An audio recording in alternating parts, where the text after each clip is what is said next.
Hi, I'm Mike Glenn, and I'm the president of the Engaged Church Network. And we are joined today by Clay Stauffer, who's a senior pastor at Woodmont Christian Church here in Nashville. You may remember we talked to Clay earlier about his church's response and his personal involvement in the shooting at the Covenant School there.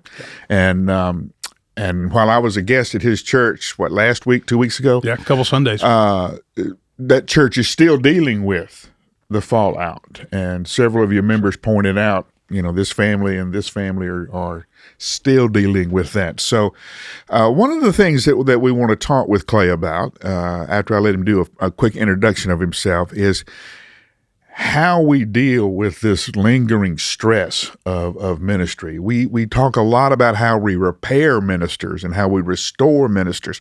And we want to spend a lot more time talking about how we prepare the ministers rather than spend so much time repairing them, because we lose ministry. We have to bring them out of their church. We have to send them away, and it'd be a lot more cost-effective and a lot more meaningful, I think, if we could prepare them. So let's begin by letting you do a quick introduction of who Clay Stauffer is. Good to be back with you, Mike. Thank you for preaching this summer while I've been on sabbatical. This is actually my final week, but I was born and raised in Memphis, Tennessee, went to college at TCU, seminary, Princeton Theological Seminary, and I am about to begin my 18th year as senior pastor at Woodmont Christian Church. Mm-hmm. They called me, actually I was 26 when they called me, 27 when I started, and so about to start year 18, and it's been quite a journey, and I'm feeling renewed, refreshed, and I've got Greg Jones preaching this weekend, and then I'm back on the 18th. Yeah, the president of Belmont. That's sure. Right. He's a pretty good preacher as well. I hear that.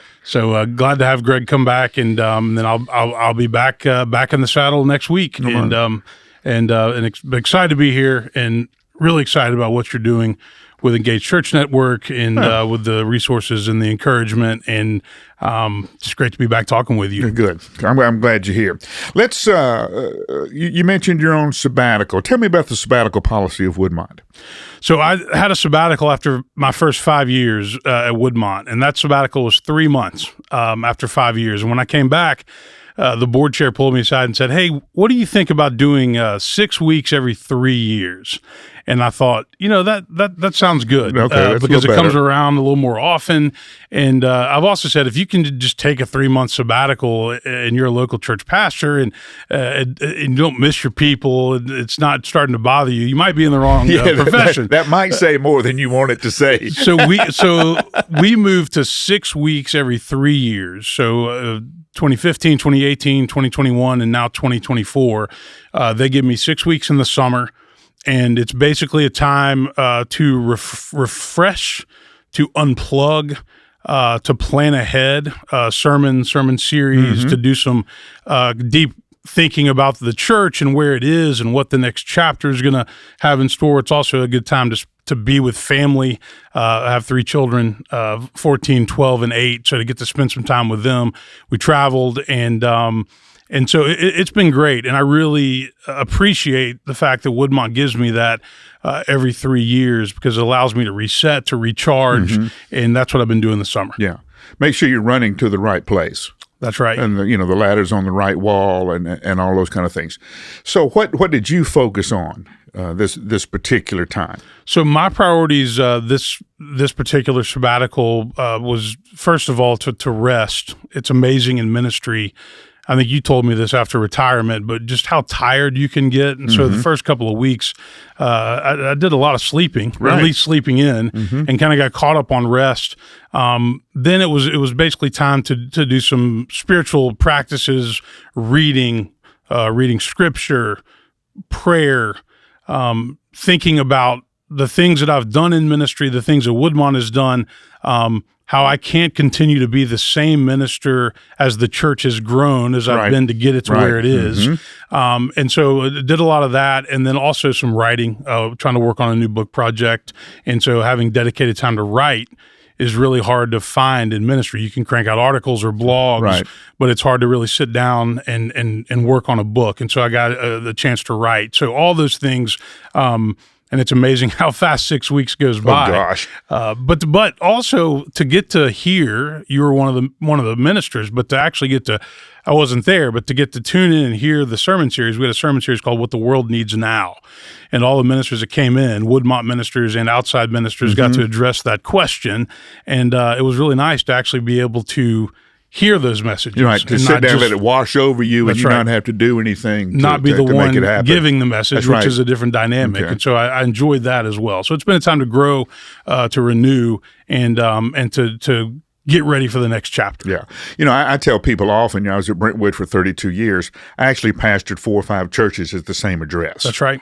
That's right. And it's interesting that you're now saying the next chapter of Woodmont's history, they're going to be a different church. Therefore, you have to be a different kind of pastor. That's right. My father, Roy Stauffer, who serves on my staff at Woodmont, he was in Memphis for 35 years. And I used to say, well, a lot of ministers move around. Why didn't you move around? And he had the chance to move around.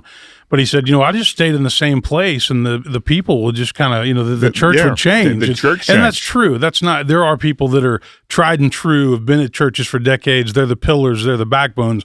But new people come in. They bring new ideas, new energy, new leadership, and so there's a lot of truth to that. That the mix of your congregation, as it grows, it changes, and you have to change as well. Stephen Covey said you got to sharpen the saw. Right. And too many ministers find themselves too tired, too stressed, too worn out to sharpen the saw. Right. And so that's something that I tried to do this summer. I try to do it on a regular basis, but having the 6 weeks off allowed me to do that. Right. What's the one thing you're going to be taking away from your sabbatical?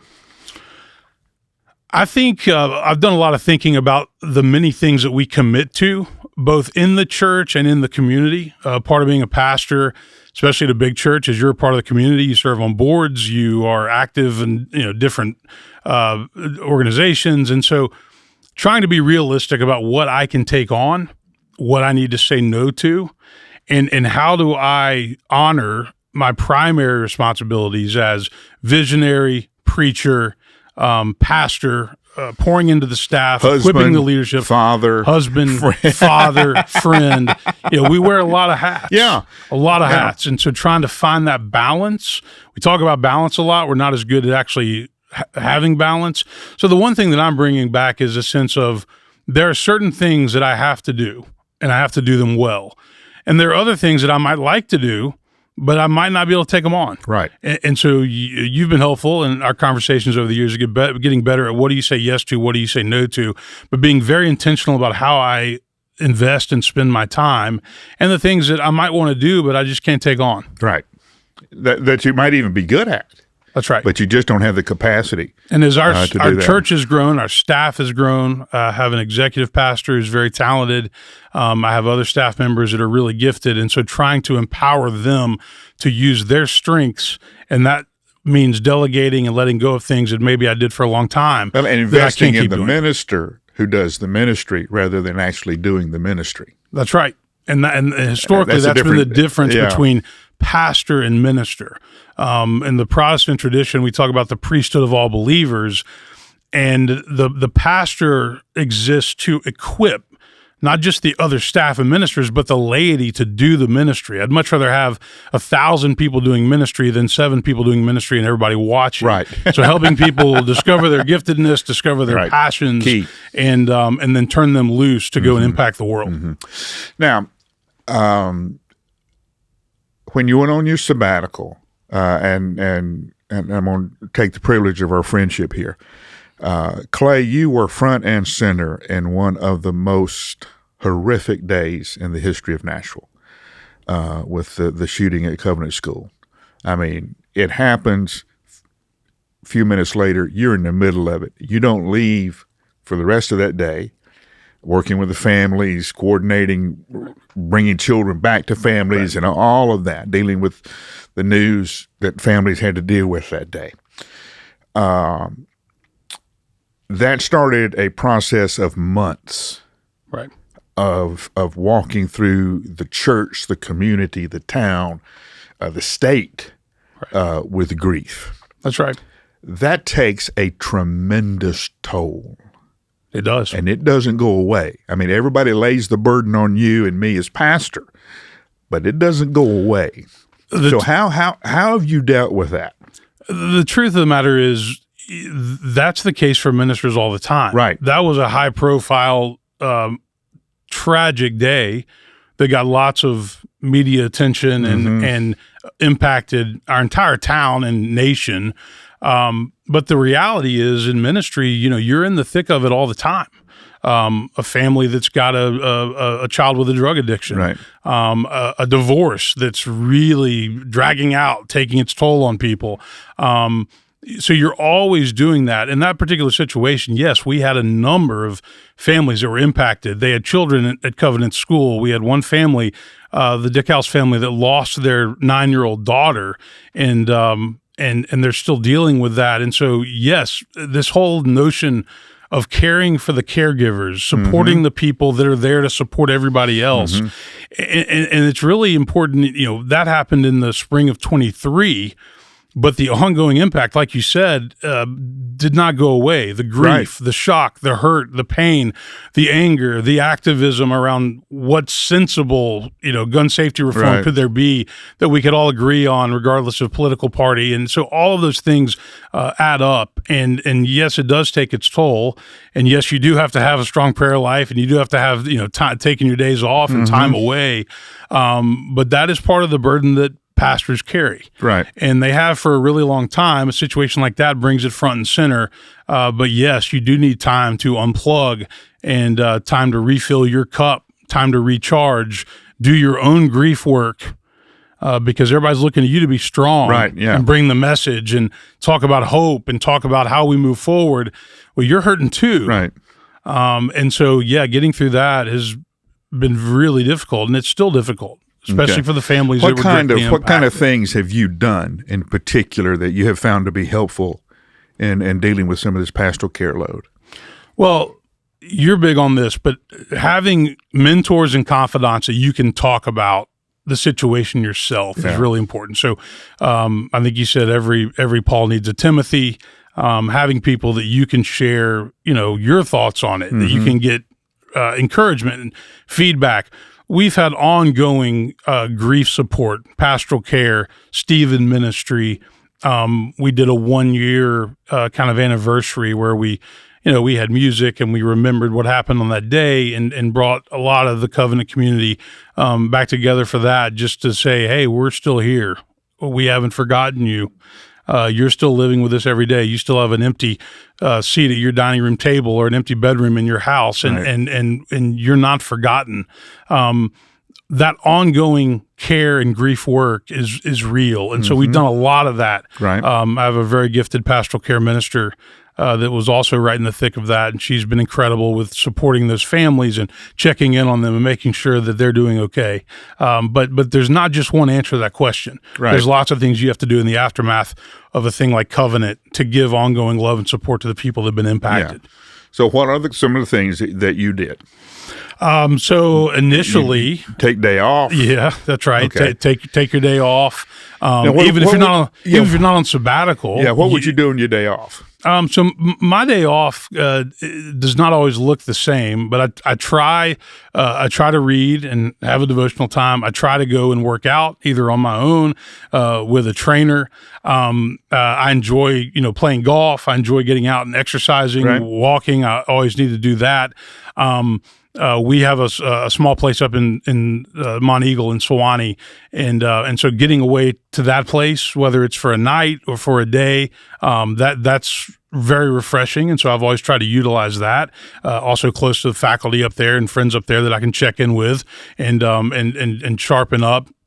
So personally, those were some of the things. Also, I think making sure that your lay leaders, your elders, are very much in tune to the fact that the ongoing consequences of an event like that it has this ripple effect. It doesn't go away.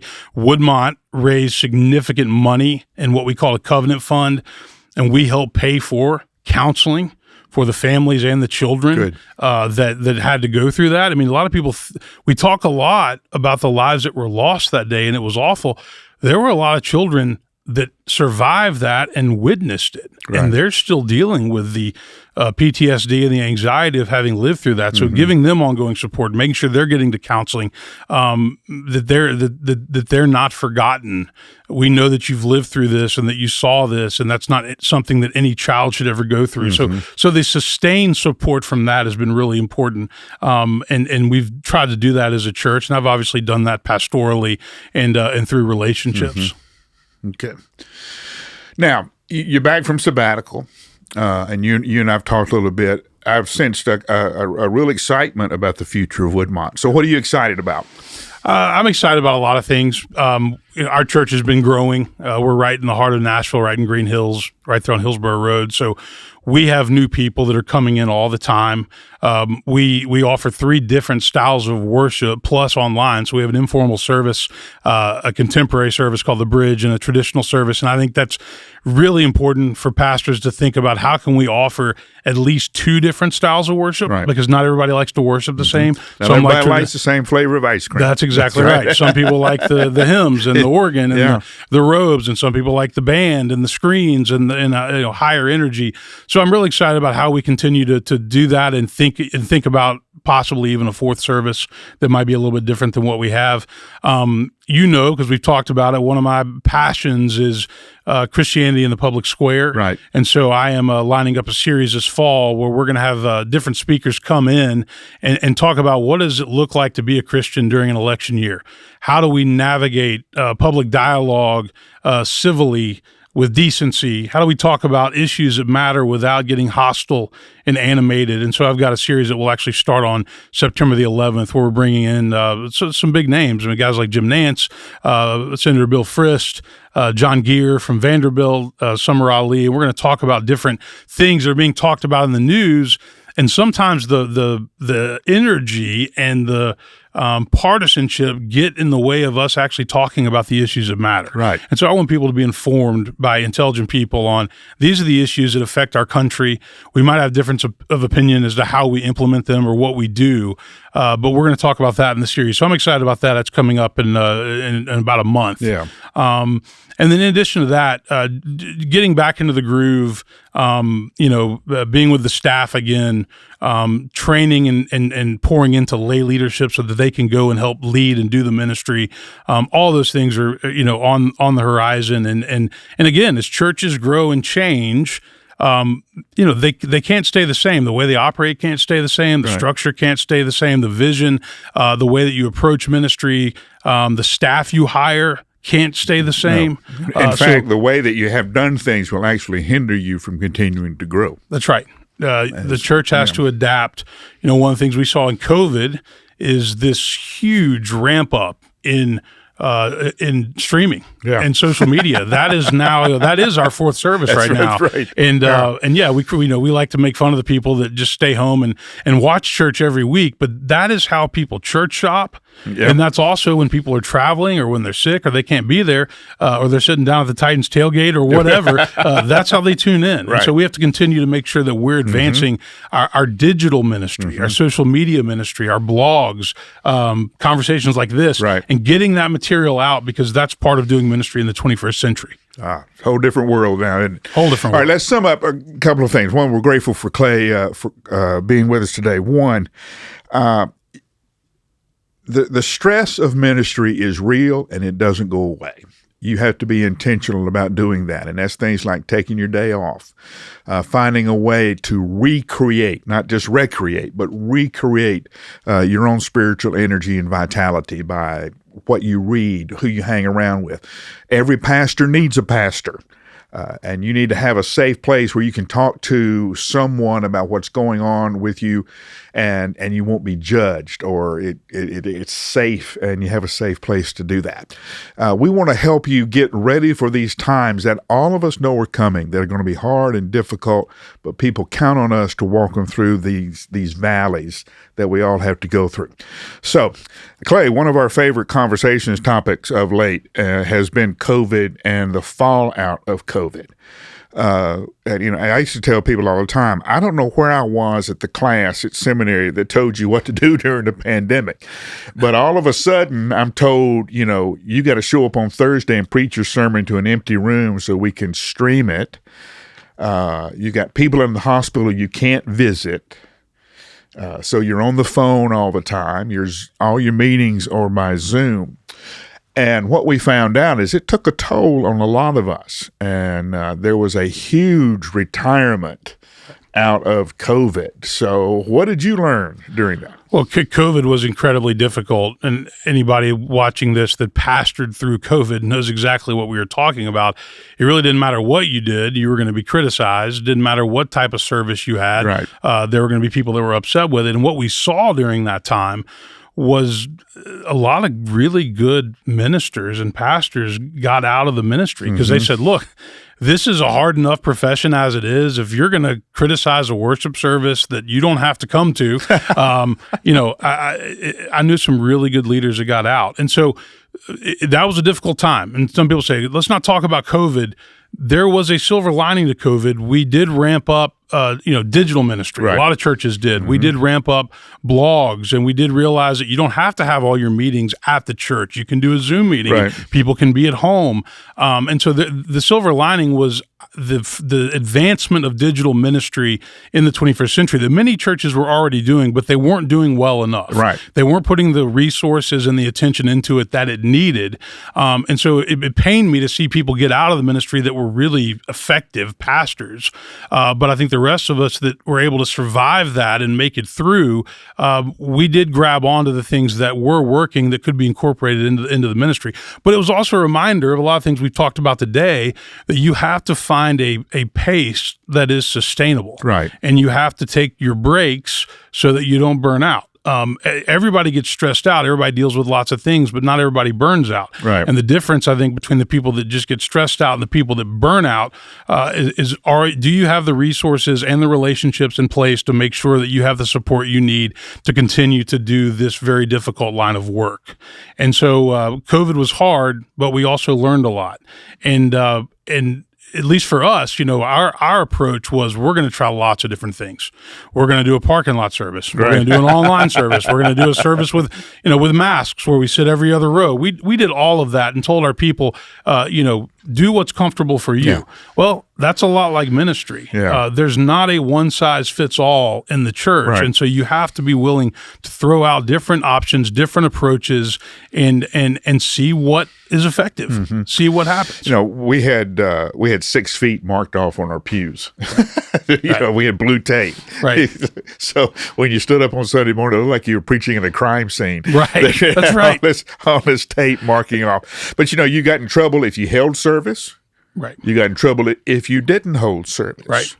That's right. You got in trouble if you asked for mask. You got in trouble if you didn't ask for mask. Yeah. And I have a special needs granddaughter. Right. And my son point blank told me, if you want to hold your granddaughter, you will get the vaccine. Yeah. Well, I got the vaccine. Right. And now I had friends mad at me for caving in and getting the vaccine. Well, I said, well, I didn't have a choice on it. Right. And it wasn't anything else because I'll do anything for my grandchild. It was a perfect storm in terms of everything was politicized. Everything was controversial. Every decision you had to make, you'd have people that liked it, people that didn't like Right. it. And then, when we started to feel like, okay, we're maybe getting out of this thing, here comes the variant, and we got to go back to, I remember we moved our Christmas Eve services, I think that first year outside because there were, we had the spike, the variant, Right. and it was like, 15 degrees and snowing and people are freezing. But we thought that was the right thing to do because people didn't feel like everybody could be inside. And what's interesting is that was a really hard time, but it also sheds light into ministry in general is very difficult because you're going to make decisions that not everybody likes. You're going to say things that either people hear the wrong way or they don't like your position. Right. And so it takes a lot of courage. It takes thick skin. And it also takes a sense of humility that I'm not going to always get it right. Right. I'm human, just like you. And so that was a hard time, but I do think that we learned a lot. I think we grew a lot.